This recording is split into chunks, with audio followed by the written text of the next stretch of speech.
Hello everyone, thank you all for checking out the channel today. In today's video, I'm going to go over one of my favorite ways to catch smallmouth bass, the tiny child rig.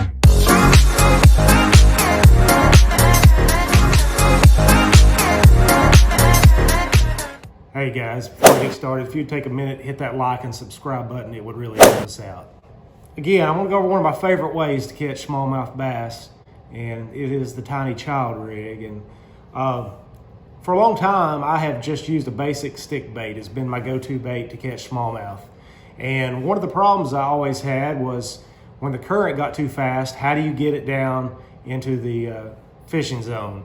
And so I used different methods to get it down, just a bullet weight or a split shot 6 or 7 inches above the hook, but it never really worked out good for me. And then a couple of years ago, the Ned rig craze came along, and so I thought I would give that a try. And everybody's familiar with a Ned rig.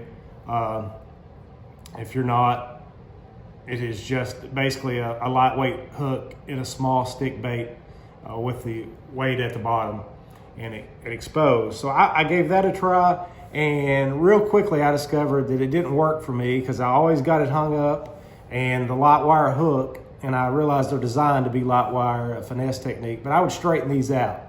And so still, I thought there has to be a solution because I like the stick bait. So I got online and started doing some research, and I learned about the tiny child rig.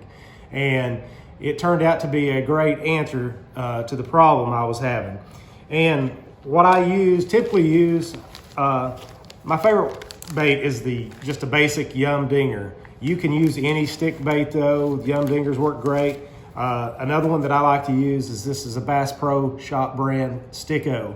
I think this is a 3-inch version of it, but any stick bait will work. Usually a 3 or 4 inches is the best.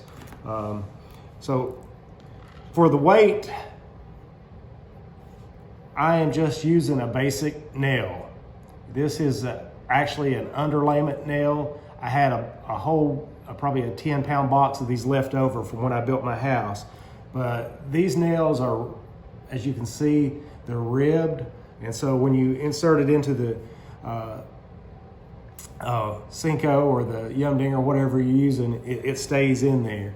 And then I like to use just a basic, I think this is a 1/0 EWG extra wide gap worm hook. And I Texas rig everything so I don't get it hung up. But basically, I take this nail and I insert it into the fat end of the Senko. They have a skinny end and a fat end usually.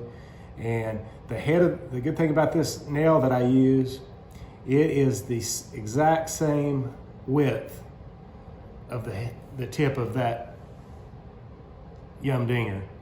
And it gives it just enough weight. So I put the nail in the fat end, into the fat end of the Senko, and on the skinny end, I basically just Texas rig it and bury that hook to make it weedless.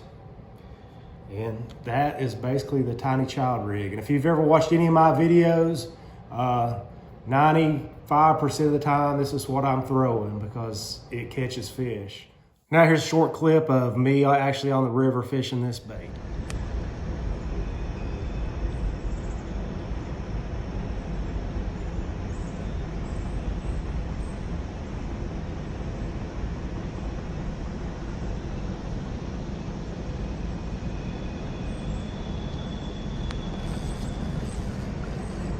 There's a good one. Stay down, stay down, stay down. Yeah, that's a good one. I got him on this side too. You got front and back video. Oh, come here, come here, come here, come here, come here, come here. Get him, Brad. I can't get my net. I just lifted mine a while ago. Ah, come here. That's a good one there. That's probably 4 pounds. Looks like Finesse. That's a good one. He's thicker than he is long. Guys, I appreciate you tuning in to the channel today. And again, take a minute, hit that like and subscribe button. Thanks.